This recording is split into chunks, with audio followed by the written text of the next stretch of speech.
Salut les Vetheads, c'est Patrick de chez Vethead. Aujourd'hui, on va parler de ça. Je ne suis pas sûr que vous soyez au courant, mais le compte-rendu du Congrès a été falsifié lors d'une des fois où nous avons tenu une audience sur les pannes. C'était la fois où ils ont choisi un journaliste nommé Michael Schellenberger, parce que ce type vous vendra plus vite que vous ne pouvez cligner des yeux. Vous avez récemment fait une excursion à Pax River. Pouvez-vous nous dire quelles étaient vos attentes avant d'y aller? Et ensuite, pouvez-vous décrire le voyage et ce que vous avez vu? Vous savez, les gars, je ne peux pas vraiment. Je n'ai pas dit publiquement que j'avais fait ce voyage à Pax River. Pensez-vous voir des ovnis dans les autres installations que vous allez visiter, oui ou non? Pensez-vous voir des engins d'intelligence non humaine, oui ou non? Certains d'entre eux, je ne le ferai pas. Et d'autres, je pourrais. Est-ce que vous les considérez comme étant réellement sincères et honnêtes, sans citer de nom? Je voudrais vraiment, et je m'en excuse, mais je préfère ne pas commenter, car je ne voudrais pas compromettre les relations que j'entretiens. Il y a une installation qui avait un but. Elle sert un grand objectif aujourd'hui, et c'est une installation nécessaire. Je pense que ça avait un objectif plus large que le sujet des pins, mais ce serait un endroit parfait si vous deviez faire de la rétro-ingénierie d'un pin. Ce serait l'endroit idéal pour faire quelque chose comme ça. Vous avez travaillé avec David Grush, maintenant lanceur d'alerte, devenu employé du Congrès et le vôtre. Vous vous êtes battu pour cela. David Grush est-elle digne de notre confiance publique? Trouvez-vous Matthew Brown crédible et honnête? Oui, je le trouve crédible et honnête et je pense qu'il est un patriote américain. Je pense qu'il aime son pays et qu'il veut faire ce qui est juste. Je pense qu'il est moralement tenu de s'impliquer dans ce dossier. Et donc, mais je sais aussi qu'il est quelqu'un qui protège avec ferveur les secrets nationaux. Absolument. Vous savez qu'il a enregistré avec nous le week-end dernier et que nous allons publier ce qu'il considère comme étant exact et véridique. Et cela va provoquer de sérieux remous à cause de ce que nous avons enregistré si ce qu'il affirme est exact et fondé. J'ai abordé ce sujet en pensant que c'était probablement juste des balivernes complètes. Vous savez, des extraterrestres nous rendant visite d'une autre planète. Les dernières révélations que j'ai vues, que ce soit la Chine ou d'autres, de toute façon, c'est eux. C'est un choc ontologique.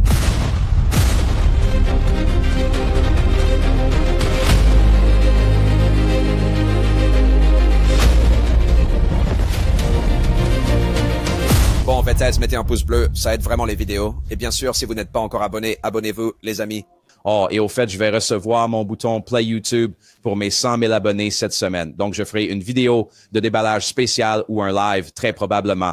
Alors, encore une fois, restez connectés, abonnez-vous si ce n'est pas déjà fait. Je serai très excité de célébrer ça avec vous tous. Bref, passons à la vidéo. D'accord? Alors, de quoi parle la vidéo d'aujourd'hui? Elle concerne le représentant Eric Burleson du Grand État du Missouri, qui est allé sur Weaponized avec Jeremy Corbell et Georgia Knapp et qui a fait une... Franchement, c'était vraiment une interview incroyable, dans le sens où j'apprécie énormément Eric Burleson. Elle me semble très authentique et honnête concernant son approche des ovnis. Alors, il y a eu des révélations plutôt intéressantes. Et des choses que nous ignorions jusqu'alors, et vous savez, passons-les en revue. Député Burleson, merci de vous joindre à nous. Nous n'avons pas beaucoup de temps, alors allons droit au but. Vous avez récemment effectué une visite de terrain à Pax River. Pouvez-vous nous dire quelles étaient vos attentes en y allant? Et ensuite, pouvez-vous décrire cette visite et ce que vous y avez vu? Vous savez, les gars, je n'ai pas encore dit publiquement que j'ai fait ce voyage à Pax River, pas à ce moment-ci. Et donc, je suis extrêmement prudent quant aux endroits où je me suis rendu jusqu'à présent, parce que, mais je suis allé dans une installation. Je me suis rendu à un endroit qui est le premier sur, vous savez, sur une liste de, espérons-le, de nombreux autres lieux. Et ce que j'essaye de faire, c'est de ne pas compromettre, vous savez, de ne pas compromettre les futurs voyages. Mais croyez-moi, quand tout cela sera terminé, je vais le rendre de notoriété publique. Mais quelles étaient vos attentes en vous rendant sur ce lieu non divulgué? Parce que, vous savez, ils savent que vous venez. S'il y a quelque chose à cacher là-bas, on vous le cache, je pense, non? Oui, c'est ça. Et honnêtement, l'endroit où nous sommes allés était plutôt... on m'avait dit qu'il n'y avait rien de courant là-bas et donc qu'il n'allait pas genre tirer un rideau et que tu allais voir quelque chose à ce moment-là. Mais au moins tu peux voir, j'ai pu voir des installations ça tu sais que des installations qui expliquent certaines des histoires que j'ai entendues, n'est-ce pas? Et donc j'ai pu voir cela, ce qui en quelque sorte vient éclairer et donner plus de substance à certains des récits qui se sont déroulés. Et je me suis assis avec, vous savez, une personne en particulier que je voulais rencontrer depuis un certain temps et que je ne pouvais rencontrer qu'à cet endroit, dans un cadre sécurisé. Et donc, j'ai finalement pu organiser cette rencontre. Alors, ben, c'était vraiment hilarant, n'est-ce pas?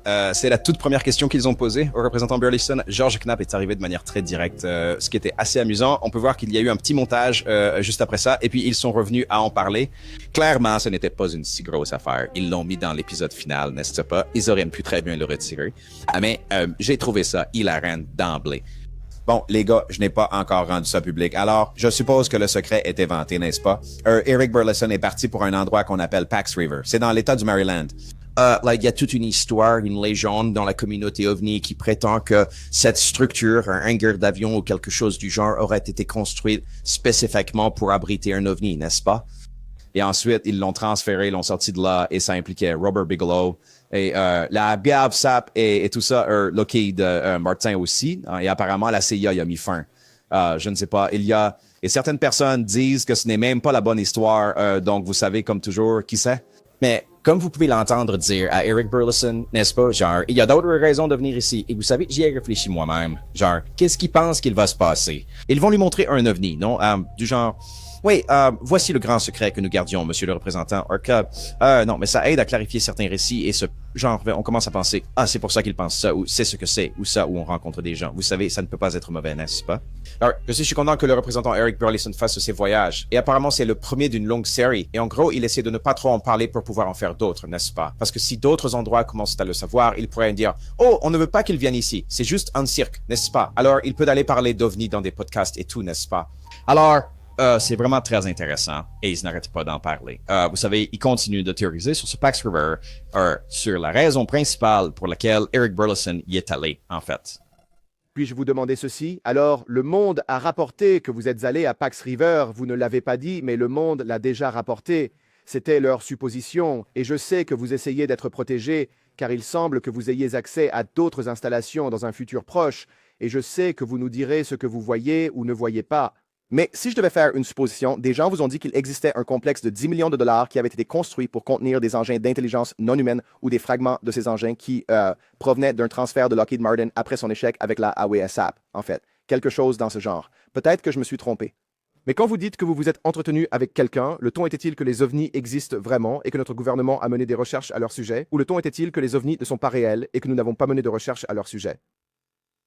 Donc, l'impression que j'ai eue, c'est que d'après les connaissances des gens qui travaillent là-bas aujourd'hui, ils n'avaient aucune connaissance ou conscience d'aucun UAP, de matériel ou d'aspect d'intelligence non humaine. Ce qui, vous savez, il y a beaucoup de roulements. Ça pourrait être historique. On pourrait avoir, c'est pourquoi souvent, ce que nous entendons, ce sont des gens qui ont pris leur retraite de l'armée ou des services de renseignement qui se manifestent. Mais oui, actuellement actifs sur ce site, les personnes à qui j'ai parlé ont catégoriquement nié tout ce qui était lié à une intelligence non humaine. Encore une fois, je ne pense pas que cela surprenne qui que ce soit. Ça n'arrivera tout simplement jamais, à mon avis, n'est-ce pas? Ils ne vont pas juste révéler cette dissimulation de plus de 80 ans, la plus grande dissimulation de l'histoire de l'humanité, juste comme ça, d'un coup, parce que le représentant Burleson va poser la question.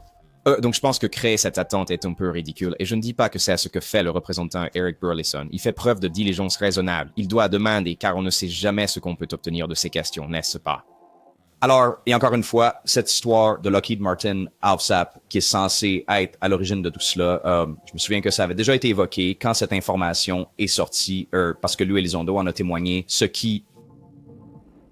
n'est pas bon signe. Vous savez, les gens disent... Patrick, ce n'est pas ça l'histoire. Ce n'est pas ça l'histoire. C'est un autre ovni. D'accord, oui, j'adore quand les gens agissent comme s'ils savaient exactement ce qui se passe, hein, dans tout ça. Genre, c'est hilarant. Vous ne savez rien, hein. Genre, vous ne savez rien. On dirait Sébastien Maniscalco, ou peu importe ce que ce type... C'est vraiment une arnaque. Raconter. Il y a des pistes. Eric Burleson les suit de près. On ne peut pas vraiment demander beaucoup plus que ça, sauf que, bien sûr, ce serait génial d'avoir une grande révélation dans l'un de ces lieux. Mais bon, il ne fait que commencer ce voyage. Y a-t-il une partie de votre esprit qui se méfie de la raison pour laquelle ils vous ont laissé ne rien voir et vous ont ensuite dit qu'ils n'avaient aucune connaissance d'équipement NHI? Y a-t-il quelque chose en vous qui pense, peut-être qu'on m'a dit d'y aller pour qu'on me dise cela et que je le dise au monde et que ce soit la fin de l'histoire? Pensez-vous qu'ils font du cinéma? Non, je ne crois pas. Basé sur les informations que j'ai reçues de David Grush et d'autres qui avaient des aperçus là-dessus. Donc, je crois. Alors, tu penses vraiment qu'ils ne sont pas au courant, les gens à qui tu as parlé? Vraiment, je ne pense pas, non, je ne pense pas qu'il mentirait à un membre du Congrès. Et je ne pense pas qu'il m'ait fait une mise en scène. Ce que j'en déduis, Jeremy, c'est que, et ce que j'ai pu constater, c'est qu'il y a une installation qui avait un but. Elle sert un grand dessein aujourd'hui, et c'est une installation nécessaire. Je pense que son objectif était plus vaste que le simple sujet des UAP. Mais ce serait un emplacement parfait si vous deviez faire de la rétro-ingénierie d'un UAP. Ce serait l'endroit idéal pour réaliser une telle chose. Bon, alors, il y a vraiment beaucoup de commentaires intéressants là. Prenons-les un par un, en commençant par la première partie de cet extrait. Vous savez, il y a 2 volets à cette transaction, n'est-ce pas? Jérémy pose une bonne question. Pensez-vous qu'on vous a envoyé là-bas juste pour que vous en ressortiez en disant « il n'y a rien là-bas, n'est-ce pas? Mais il y a 2, encore une fois, vous avez les gens de l'installation qui vous racontent toute une histoire, mais vous avez aussi les gens qui vous disent d'y aller, qui vous racontent toute une histoire. Alors, cette mise en scène peut venir des 2 côtés. C'est, je pense, quelque chose à garder en tête, n'est-ce pas? D'où provient cette information? Donc, il pourrait lui dire la vérité sur cette installation, mais il pourrait aussi ne pas le faire, j'imagine, n'est-ce pas? Si on ne sait pas vraiment, n'est-ce pas? Mais encore une fois, quelle preuve Eric Burleson a-t-il vu qu'il y avait quelque chose plutôt que juste, je sais, des gens crédibles lui ont dit. Et cela n'a jamais vraiment été révélé. Ce sont des documents, des 2, vous savez, d'accord? Eric Burleson qui disait à la fin de son intervention, vous savez, c'est une installation. Ce serait l'endroit idéal pour, vous savez, faire de la rétro-ingénierie d'OVNI. Eh bien, c'est intéressant parce que toute l'histoire de cet endroit, c'est qu'il a été construit pour le stocker et qu'ils allaient ensuite le déplacer ailleurs. Alors, si c'est l'endroit idéal pour la rétro-ingénierie, pourquoi le déplacer, n'est-ce pas? Et toute l'histoire est qu'il a été construit pour le stocker, pas pour la rétro-ingénierie. Ça me fait donc penser qu'Eric Burleson décrit un endroit avec des laboratoires et des installations, n'est-ce pas? Des scientifiques y travaillant pour essayer de comprendre, n'est-ce pas? On dirait qu'il décrit une installation conçue pour faire de la rétro-ingénierie, vous savez, d'engins étrangers, c'est-à-dire d'autres pays ou d'autres choses qu'on trouve, car il y a des programmes de récupération d'épaves, non? Qui existent au sein du gouvernement américain, où nous récupérons des engins venant d'autres pays, et ensuite nous essayons de comprendre ce qu'ils possèdent et de quoi il s'agit exactement. Et j'ai toujours théorisé que cela s'est vraiment mélangé avec toutes ces histoires d'OVNI. Mais quoi qu'il en soit, vous savez, nous ne savons pas. Non, et on ne le saura probablement jamais. Je ne sais pas si ces informations deviendront publiques. Bien que Burleson ait déclaré qu'il souhaitait en discuter davantage une fois qu'il aurait terminé tous ses déplacements, alors peut-être que nous en apprendrons plus. Mais je trouve que c'est un aspect vraiment intéressant de l'histoire. Attends, il a été construit pour stocker l'engin et ensuite le déplacer ailleurs, mais c'est l'endroit parfait pour faire de la rétro-ingénierie. Pour moi, ça n'a aucun sens. Quoi, vous allez essayer de le rétro-ingénier pendant des années? 6 mois? Je ne comprends pas. Et cette histoire remonte à une vingtaine d'années, n'est-ce pas? Le transfert de Lockheed, celui dont Jérémy parlait et celui que j'ai mentionné avant, c'était au milieu des années 2000. N'est-ce pas? Alors, qu'est-ce qui pourrait bien encore traîner là-bas à ce jour? Je ne sais pas. Encore une fois, nous sommes dans le noir, sans lampe de poche, tâtonnant les murs pour comprendre ce qui se passe. Le président Trump vous a donné le feu vert pour visiter ces divers lieux que vous aimeriez voir et qui pourraient avoir un lien avec le mystère des ovnis. Il a aussi émis une directive en réponse à des propos de l'ancien président Obama, et cette directive disait en substance, si vous avez des dossiers ovnis, rendez-les publics. J'aimerais savoir votre avis là-dessus. Pensez-vous qu'il faille quelque chose de plus fort qu'une simple directive comme un décret? Et comment, et cela exige-t-il aussi la déclassification de dossiers que vous savez pertinemment qui seront retenus? C'est une excellente question. Je pense vraiment qu'il faudrait un décret présidentiel. D'après les conversations que j'ai eues avec d'autres membres de son administration, il semble qu'ils sont en train de planifier ou que vous pourriez voir un décret présidentiel être publié. Je pense qu'en ce moment, ils ne savent pas vraiment exactement ce qu'ils veulent y faire dire, ce qu'il veut inclure dans ce décret exécutif à l'heure actuelle. Mais je dois dire que la déclaration qu'il a faite a vraiment mis le feu aux poudres au sein, que ce soit du département de la guerre ou des services de renseignement. Vous savez, la communauté du renseignement. Ça a vraiment allumé un brasier et leur a donné le feu vert qu'ils attendaient. La façon dont, la façon dont la conversation s'est passée avec moi, c'est que, vous savez, quand ils m'ont dit que nous avons eu beaucoup de mal à prioriser ceci parce que ce n'était pas une priorité. Et en fin de compte, nous sommes au bon vouloir du président. Et si ce n'est pas une priorité pour lui, Alors il est difficile de justifier l'utilisation de ressources pour quelque chose de peu prioritaire. Mais maintenant que le président nous a donné le feu vert et simplement en envoyant ce tweet ou ce message sur Truth, ils ont maintenant l'impression d'avoir le feu vert et ils consacrent des ressources, plus de ressources que je crois n'ont jamais été consacrées auparavant à ce sujet. Et donc, je vois une urgence et une motivation à ce propos. Bon, il semblerait que l'administration du président Trump ait autorisé Burleson à se rendre dans certains de ces endroits pour enquêter. Super. Je suis d'accord. D'accord, allons-y. Et vous savez, plus qu'une directive que Trump a donnée concernant les dossiers d'OVNI, un décret exécutif doit être émis, quelque chose d'un peu plus spécifique. Et encore une fois, rappelez-vous, Arrow est en quelque sorte derrière la mise en avant de cela. Mais ce qu'Eric Burleson dit qui a changé sous l'administration Trump, c'est qu'ils prennent ça beaucoup plus au sérieux. Ça a mis le feu aux poudres. Maintenant, ils ont une sorte de raison, non? Quelque chose à désigner pour dire « Je fais ce travail parce que », n'est-ce pas? C'est donc positif, n'est-ce pas? Encore une fois, je ne sais pas si nous obtiendrons la vérité que les gens veulent, ou toute la vérité qu'ils désirent. J'espère donc que les gens restent ouverts à toute vérité possible qui pourrait en découler, ou à de multiples vérités, n'est-ce pas? Et Eric Burleson déclare plus tard dans l'interview qu'il consacre environ 5% de son temps à travailler sur ce sujet. 95% du temps, il est occupé par d'autres choses, n'est-ce pas? Alors, et pour être franc, il en fait plus que n'importe qui, donc 5% de sa part, il accomplit énormément. Donc je pense qu'il en fait bien plus que ça, mais je comprends. Vous savez, d'autres personnes doivent s'impliquer et commencer à le faire, n'est-ce pas? Genre, ça ne peut pas être juste Burchett, Luna, Burleson qui font tout le travail, n'est-ce pas? En fait, nous avons besoin que ces entités gouvernementales officielles, commencent à s'impliquer. Mais encore une fois, on commence à se demander, mais s'ils font tous partie de la dissimulation, comment vont-ils se démasquer eux-mêmes, n'est-ce pas? Nous demandons au gouvernement d'exploiter, ses propres dissimulations, n'est-ce pas? Et puis Patrick a dit, les gens disent, Patrick, mais le gouvernement n'est pas une seule grande entité. C'est une affaire compliquée. Je comprends bien cela, mais toutes ces choses-là, les bureaux que vous dites être impliqués, nous essayons de les faire, vous savez, participer à tout ça. Et il y a un exemple parfait qui arrive avec Tulsi Gabbard et l'ODNA ou peu importe.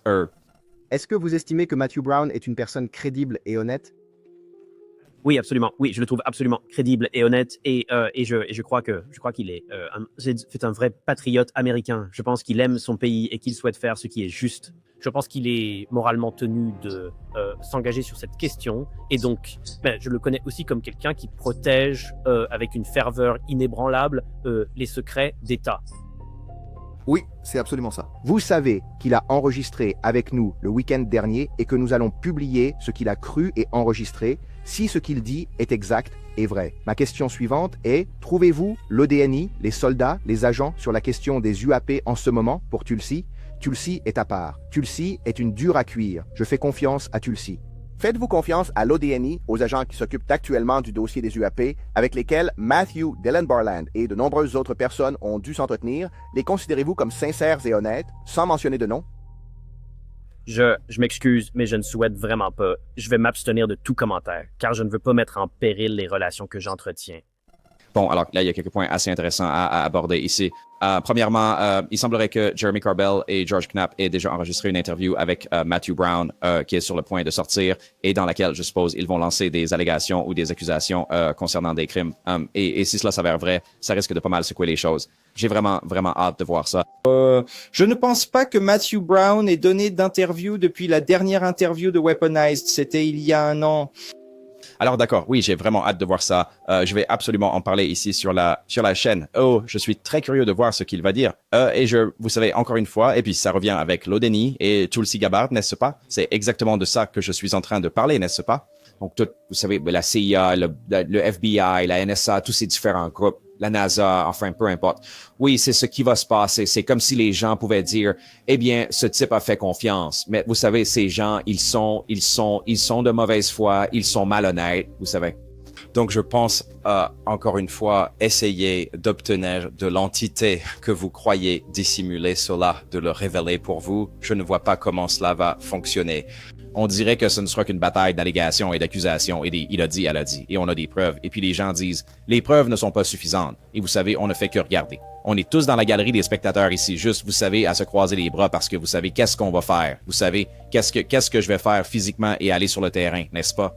Je ne veux pas vraiment adopter l'approche que certains autres créateurs de contenu utilisent. Ce n'est rien contre eux, c'est tout à fait bien. Ils font leur truc, mais l'idée, enfin, d'aller parler à ces lanceurs d'alerte en coulisses, de développer des relations, d'obtenir des informations et des histoires, puis de les publier, n'est-ce pas, et d'avoir des sources et tout ça. Alors, qu'est-ce que tu connais de la vérification des sources, n'est-ce pas? Quelles ressources as-tu pour faire tout ça, hein?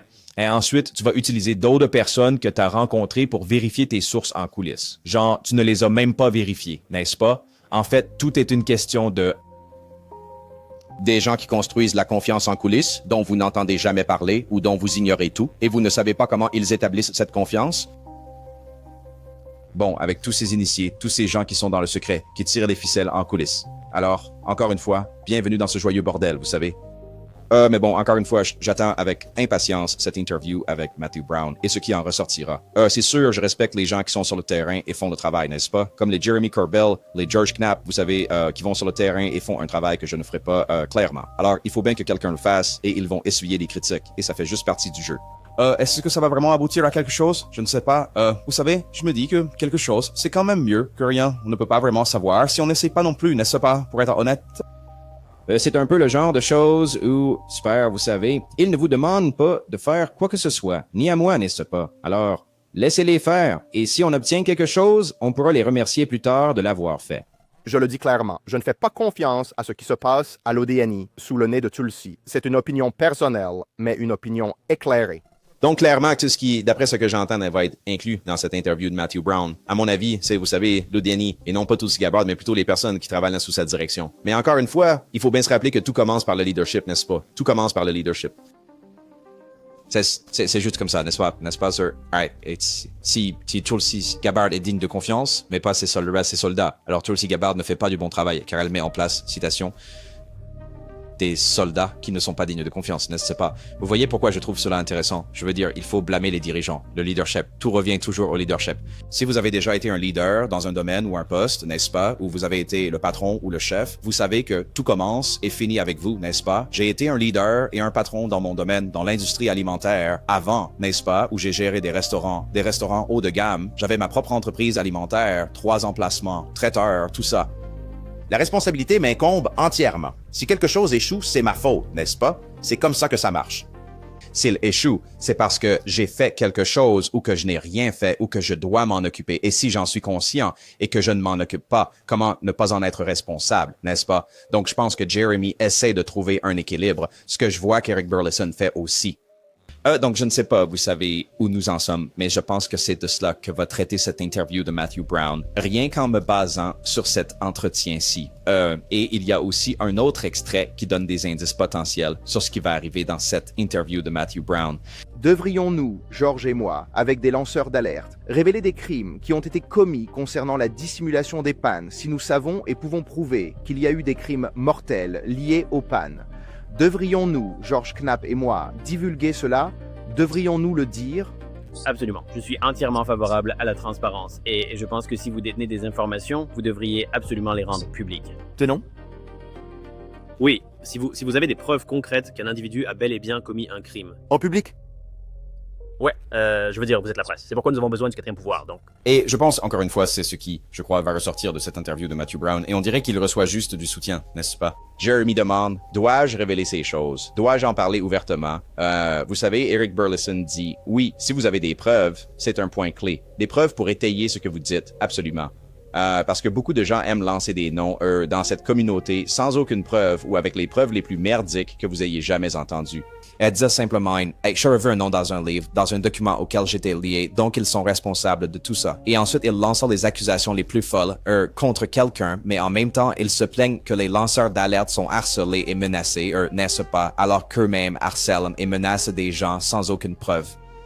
C'est un drôle de jeu, vraiment, ce qui se passe ici. C'est juste, on dirait que le plaisir d'enquêter sur les ovnis, d'écouter des théories intéressantes, et tu vois ce que je veux dire? Genre, c'est comme si le plaisir avait disparu, de bien des façons, et c'est cet aspect-là qui m'a attiré, pour être honnête avec toi. Je n'ai pas signé pour une histoire d'espionnage, un truc à la X-Files, à la James Bond. Vous savez, ça faisait partie de l'attrait, que ce soit peut-être une théorie, non? Mais c'est comme si vous ne vouliez pas être au milieu de tout ça, n'est-ce pas?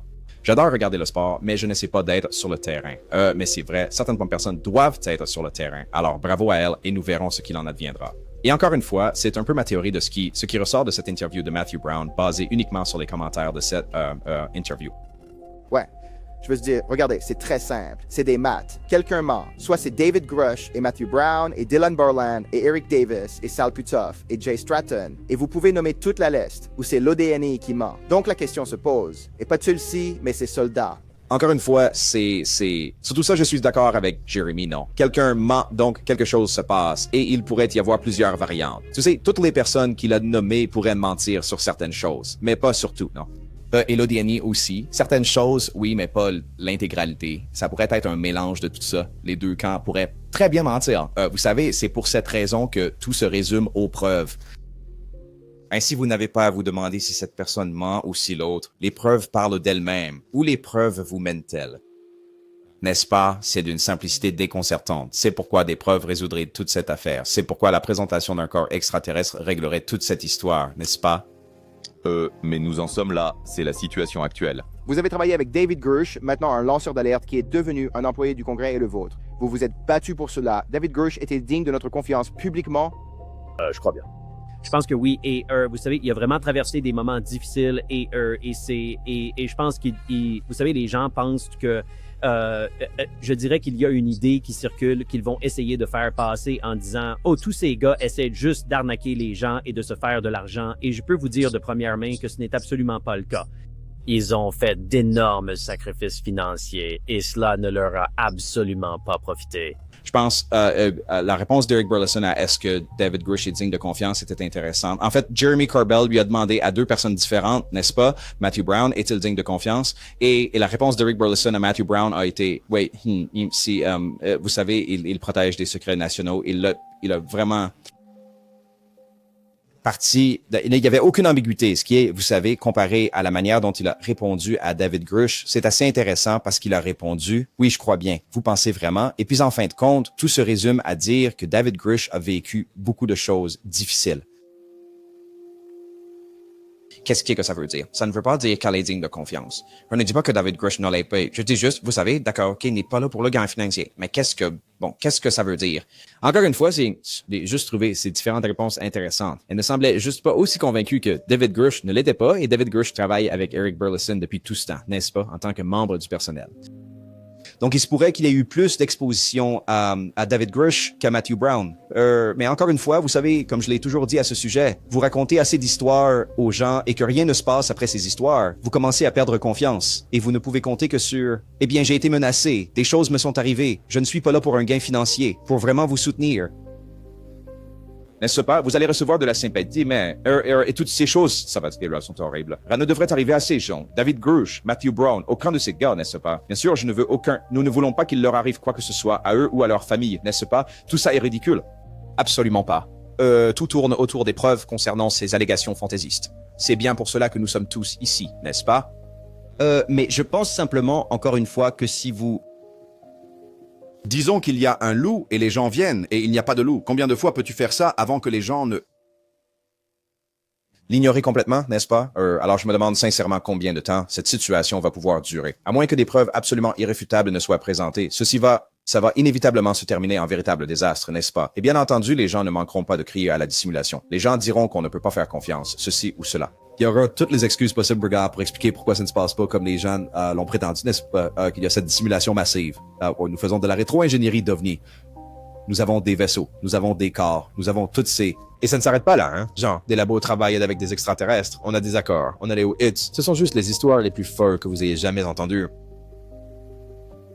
Tu sais... Je ne sais pas quoi dire, je ne sais vraiment plus du tout quoi penser. Si c'était à Pax River que vous alliez, cela va créer du drame à cause de ce que les gens vont apprendre maintenant. Pensez-vous que vous verrez des ovnis dans les autres installations que vous devez visiter? Oui ou non? Pensez-vous que vous verrez des engins d'intelligence non humaine? Oui ou non? Certains d'entre eux, je ne le ferai pas, et d'autres, je pourrais. Franchement, je veux dire, une seule chose serait déjà incroyable. Et ça changerait juste la vie que nous ne sommes pas seuls. Mais c'est bien là l'objectif. C'est bien ça l'objectif, de trouver cette aiguille dans une botte de foin. Et vous allez il n'y a pas à chercher. Je sais exactement où vous devez aller et d'autres personnes aussi, et elles vous ont informé. Donc la question est, vous le montrera-t-on si ça existe? Et si oui, un seul suffit. C'est tout ce dont nous avons besoin, et alors nous saurons qu'il y a eu une dissimulation. Et tous les autres, comme David Grush, Matthew Brown, Dylan Barland, Jay Stratton, Al Puthoff et j'en passe, ils ont dit la vérité depuis le début. Lou Elizondo a dit autant de vérité qu'il le pouvait tout du long. Hey, Lou Elizondo, ce n'est pas une très bonne référence. Vous savez, Eric Davis, Al Puthoff, certaines de ces personnes sont... Vous savez ce que je veux dire, n'est-ce pas? Jimmy est tellement sûr de lui, n'est-ce pas? Il est fondamentalement convaincu d'une seule et unique vérité, et c'est tout ce qui compte pour lui. Et c'est bien. Je connais beaucoup de gens dans cette communauté qui pensent comme ça. Moi, je ne pense pas comme ça. Je suis ouvert d'esprit, dans le sens où je suis ouvert à l'idée que nous n'avons pas d'engin, que nous n'avons pas de corps, et que ces personnes n'ont pas nécessairement menti délibérément, mais qu'elles se sont peut-être simplement trompées, n'est-ce pas? Mais je suis aussi ouvert d'esprit à l'idée que nous puissions avoir ces choses et que nous puissions faire de la rétro-ingénierie. Il pourrait y avoir une dissimulation, n'est-ce pas? Je suis ouvert à la vérité car la vérité n'a pas encore été révélée. Mais il y a beaucoup de gens. Ils ne sont pas à la recherche de... Ils n'ont pas l'esprit ouvert à cela. C'est juste une seule chose, n'est-ce pas? Comme Jeremy l'a dit, il n'y a pas d'aiguille. On a dit à Burleson où elle est, ce que c'est. La seule question, c'est s'ils vont te le montrer. Je ne suis pas d'accord avec ça. Je ne suis pas du tout d'accord avec ça. Il y a une aiguille, et non seulement il y a une botte de foin, mais on ne cesse d'en rajouter tout le temps. Et je sais que les gens disent, oui, mais j'ai parlé à des gens en coulisses. J'ai parlé à... Oui, d'accord, Amory, ça ne veut rien dire. Vous n'avez pas accès aux informations classifiées. Vous voyez ce que je veux dire? Donc, on ne vous dit que ce que les gens veulent bien vous dire, n'est-ce pas? Ben, si vous faites ça, et c'est pourquoi c'est un drôle de jeu à jouer, à mon avis. Mais je pense aussi, en même temps, qu'il est bon d'avoir des gens qui pensent comme Jérémy, dans le sens où ils s'accrochent vraiment. Ils y vont à fond. Selon eux, ils ont senti quelque chose et ils le poursuivent. Rien ne les arrête. Tu sais, en même temps, on a besoin de ce genre de personnes. Donc, je comprends la situation. Vous savez, ça n'a pas vraiment d'importance quelles conclusions les gens peuvent avoir sur les choses. Peu importe si je suis du genre à dire, eh bien, ça pourrait être de cette façon ou de cette autre façon, vous savez, ou si vous dites juste, non, c'est comme ça et c'est tout. Au final, rien de tout cela n'a d'importance. Ce que nous pensons personnellement n'est-ce pas de la réalité. La réalité, c'est la réalité, non. La vérité est la vérité. Peu importe ce qu'on en pense, qu'on l'accepte ou non, c'est toujours la vérité. Donc, si des choses sont révélées et que des vérités éclatent, alors c'est à chacun de décider quoi en faire, de l'accepter ou non. Et on ne peut pas vraiment forcer les gens à l'avaler. C'est pourquoi je ne comprends pas quand les gens jugent les autres pour leurs opinions sur les ovnis et les extraterrestres. Par exemple, si quelqu'un dit, hey, je pense que c'est n'importe quoi. Ils se disent, oh, toi, agent de désinformation, tu n'étais pas une bonne personne pour attendre. Quoi? Ou si quelqu'un dit, je crois à tout. Et puis les gens disent, espèce d'idiot, tu es si crédule, tu crois à tout. Mais qu'est-ce qu'on fait ici? Encore une fois, nous avons perdu une grande partie de notre humanité dans notre quête pour l'étendre, n'est-ce pas? C'est une citation que j'utilise beaucoup dans cette émission car je vois cela se produire dans cette communauté. C'est incroyable. Si on découvre les ovnis, il faut savoir que ça va élargir notre vision et la vérité sur nous et on sera de meilleures personnes. Ça nous rassemblera tous si on ne peut même pas s'entendre là-dessus en ce moment. On entend constamment des gens dire, des personnes comme Mick West et d'autres sceptiques, « Oh, ils sont de mauvaise foi. Oui, ils ne chercheront pas la vérité. Ah, je déteste ce gars-là, moi. Là, je pensais que tu avais dit ça allait tous nous rassembler, non? » Eh bien, si ça doit nous rassembler tous, peut-être devrions-nous essayer de nous unir dès maintenant. Pourquoi attendre une révélation d'extraterrestres ovnis pour vous rapprocher des gens? Ça devrait vous montrer que ce n'est pas ce qui va se passer. Si tu as besoin d'une révélation pareille, que tu prophétises ou qui va arriver, si la vérité éclate, on se rassemblera tous. Si tu veux te rassembler, rassemble-toi. Vous n'avez pas besoin que la vérité sur les extraterrestres soit révélée pour que vous puissiez vous unir. Cela n'a absolument aucun sens. C'est de la pure malhonnêteté, n'est-ce pas? C'est comme si on disait, unissons-nous simplement maintenant. Pourquoi ne le ferions-nous pas? Et ensuite, si nous découvrons des aliens, des ovnis, tant mieux. Si on ne le fait pas, c'est une excellente chose, n'est-ce pas? C'est là que réside la véritable puissance. Mais on donne le pouvoir à la conspiration. Et si ça se révèle vrai, alors tout ira bien. Pourquoi ne pas juste être content de là où on en est et on sera bien? Et si ça arrive, cerise sur le gâteau, non. Ça m'a toujours surpris. Et vice-versa, les sceptiques qui attaquent les croyants à propos de... Mais qu'est-ce que vous... Qui s'intéresse si les gens croient aux extraterrestres et aux ovnis?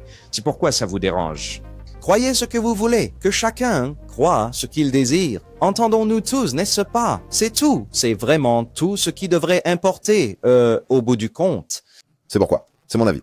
Qu'est-ce que vous savez ou qu'est-ce que vous croyez maintenant, après votre toute première visite sur le site? Veuillez le résumer.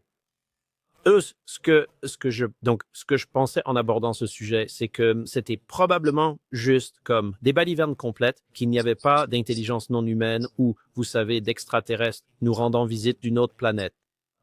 Mais j'étais ouvert, vous savez, j'étais ouvert à toutes les possibilités. Maintenant, je sais avec certitude qu'il y a quelque chose qui est en train de se produire. Je n'élimine absolument pas la possibilité que cela puisse être la Chine, mais je suis sans l'ombre d'un doute absolument certain qu'il existe une forme de physique véritablement avancée, ou du moins un domaine de la physique que nous n'avons jamais eu l'occasion d'observer, un niveau de technologie que nous ne possédons absolument pas les capacités de maîtriser, et c'est presque terrifiant. Les dernières révélations que j'ai vues, c'est si, vous savez, que ce soit la Chine ou autre, de toute façon, c'est un choc ontologique. Révélation que vous avez personnellement vue, que le public américain n'a pas eu le droit de voir. C'est bien ça? Je dirais oui, tout à fait. Alors, je crois qu'il est vraiment important de garder à l'esprit les mises en garde qu'Eric Burleson nous donne ici, n'est-ce pas? Ça pourrait toujours être la Chine, vous savez, n'est-ce pas? Eric Burleson ne dit pas que ce n'est pas le cas. Il dit que ce qu'ils ont découvert est extraordinaire, mais que ça ne veut pas dire que c'est d'origine extraterrestre, n'est-ce pas? Encore une fois, à mon avis, cette quête gouvernementale de divulgation n'a absolument rien à voir avec le phénomène en soi.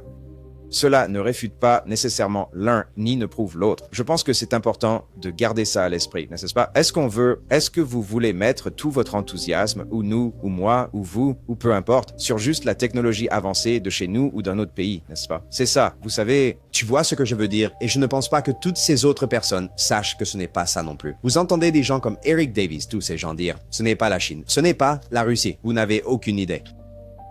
Vous n'avez absolument aucune idée. Même la Chine, les Chinois ou les Russes ne savent rien. Nous compartimentons des informations ici. Vous ne croyez pas qu'on compartimente des choses là-bas? Vous me dites que vous ne connaissez pas tous les secrets des États-Unis, mais que vous connaissez tous les secrets d'un autre pays. Rendez ça logique. Donc, chaque fois que quelqu'un dit « ce n'est certainement pas la Russie, ce n'est pas la Russie, ce n'est pas… » on sait. Ils ne le savent pas.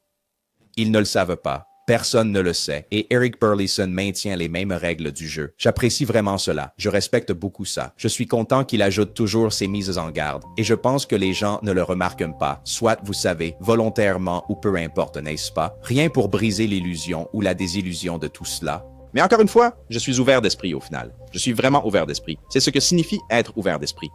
J'accepterai la vérité, quelle qu'elle soit, n'est-ce pas? On ne peut pas dire, soyez ouverts aux autres sur la vérité que vous voulez et pas sur toute vérité. C'est ça la vraie clé de l'ouverture d'esprit. Donc je pense que les gens doivent se demander à quel point ils sont ouverts d'esprit. Mais au final, encore une fois, ça n'a pas vraiment d'importance. Pensez ce que vous voulez, croyez ce que vous voulez. C'est ton temps, c'est ton énergie, c'est ta vie. Investissez vos ressources, votre temps, votre énergie dans tout ce que vous voulez, tant connaisseur, qu'on ne se fait pas de mal, n'est-ce pas, sans perturber la vie des autres. Or, personne ne peut rien dire à personne. Faites ce que vous voulez, pensez ce que vous voulez, arrivez aux conclusions que vous voulez. Je pense qu'au final, c'est la meilleure approche. Donc, bref, il nous reste un dernier extrait. C'était un passage intéressant qui est arrivé à la toute fin de l'interview de Jeremy Corbell. On pourrait couper cette partie, mais je tenais absolument à vous le dire officiellement pour qu'il soit consigné que j'ai fait cette déclaration à un membre du Congrès en exercice, à savoir que je ne suis pas certain que vous en soyez conscient, mais le compte-rendu du Congrès a été falsifié, oui, falsifié, lors d'une des occasions où nous avons tenu une audience sur les PAN. C'est à ce moment-là qu'ils ont choisi un journaliste nommé Michael Schellenberger. Quand ils l'ont utilisé, il y a toute une histoire, mais je voulais que vous sachiez et que le public sache parce que je ne sais pas si vous êtes au courant, mais vous pouvez demander au représentant Burchett, à la représentante Luna. Mais quelqu'un a falsifié le compte-rendu officiel du Congrès en y insérant une page entièrement vierge à propos de l'Immaculée Constellation. Et les gens ont cru que j'étais furieux, disant « quelqu'un d'autre a déposé mes devoirs à ma place ». Ce n'était absolument pas le cas. J'essayais d'avertir les gens que si vous faites confiance aux mauvais journalistes, vous accordez votre confiance à quelqu'un qui ne le mérite pas, qui n'est pas digne de votre confiance. Et une grande partie de cela était une manipulation pour amener les gens à faire confiance à un journaliste qui n'est pas digne de leur confiance, parce que ce type vous vendra plus vite que vous ne pouvez cligner des yeux. Alors, étiez-vous au courant du fait que quelqu'un au sein même du personnel de Nancy Mace avait falsifié le compte-rendu officiel du Congrès américain? Donc, je ne connais pas vraiment beaucoup de détails à ce sujet. Je n'en ai entendu parler qu'après coup, probablement même une semaine plus tard. Alors, et en y regardant de plus près, ça ne m'a pas semblé, ce n'est pas une priorité pour moi. Je regardais le contenu du document, pas la lettre de présentation, si vous voulez. Et ce qu'on m'a dit, c'est que la lettre de présentation a été retirée parce qu'elle semblait contenir du matériel qui pourrait être fait d'une manière qui pourrait être promotionnelle. Et donc, c'était la raison qui m'a été donnée. Donc ça, c'était un mensonge complet et total, et je peux vous le prouver. Et nous n'avons pas à mettre ça dans l'épisode, député Burleson. Mais je veux que vous sachiez que c'est un mensonge complet et total. Et vous et moi devrions voir... Je devrais vous montrer les preuves pour que vous puissiez vraiment comprendre ce qui s'est passé. Parce que ce qui s'est déroulé ce jour-là était tellement plus important que le simple fait qu'une page ne soit pas consignée dans les archives du Congrès. Je vous remercie sincèrement pour le temps que vous m'avez accordé, monsieur. Oh, je vous en prie, n'hésitez pas. Je vous en prie, je veux dire, c'est vraiment important pour toi, ça va. Je dirais que je n'en ai rien tiré, Jérémy. Je ne me suis pas vraiment inquiété de mes impressions. Je n'en ai rien retiré. Non, je ne m'inquiète pas de tes impressions. Je voulais juste savoir si tu penses que c'est une affaire légale, que le compte-rendu du Congrès ait été falsifié. Alors tu dois savoir pourquoi. Parce que le compte-rendu du Congrès a été falsifié et tu devrais savoir pourquoi en tant que repris. Je n'ai pas besoin de mettre ça dans l'épisode. En tant qu'ami, je veux que tu saches parce que c'est vraiment important. D'accord. Alors Burleson dit en gros, tu sais, je ne veux pas m'en mêler, Jérémy. Et je comprends pourquoi. Jérémy soulève la question. Donc il accuse en substance que le procès verbal public du Congrès aurait été falsifié.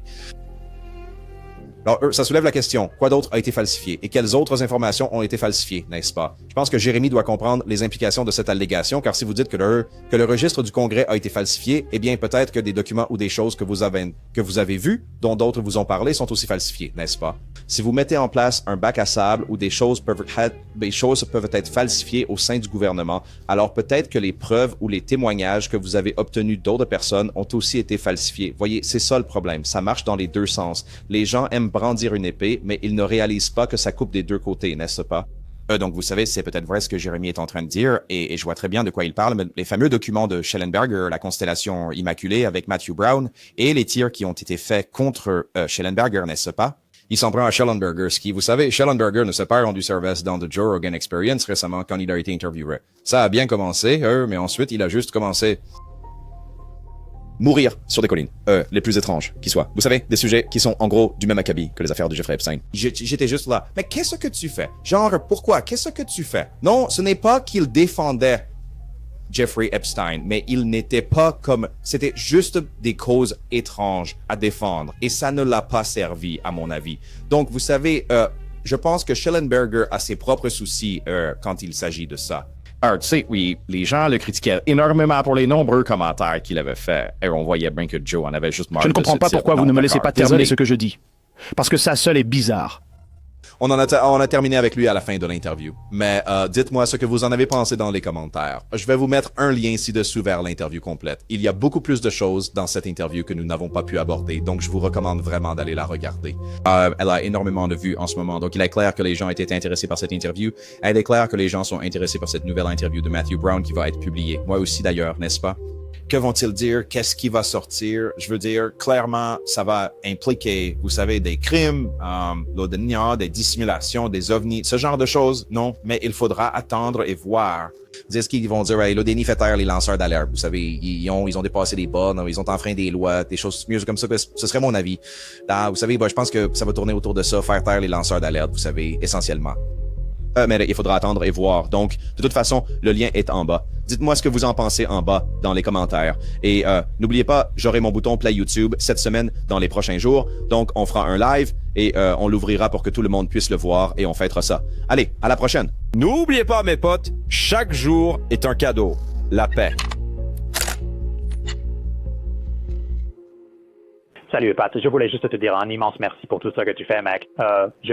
C'est un peu difficile à dire. C'est la première fois que je le dis là, même à moi-même depuis très très longtemps. J'avais de façon linéaire, je crois avoir documenté 125 coïncidences, des capacités psioniques à l'époque. Je ne peux plus le faire, mais je voulais juste dire merci.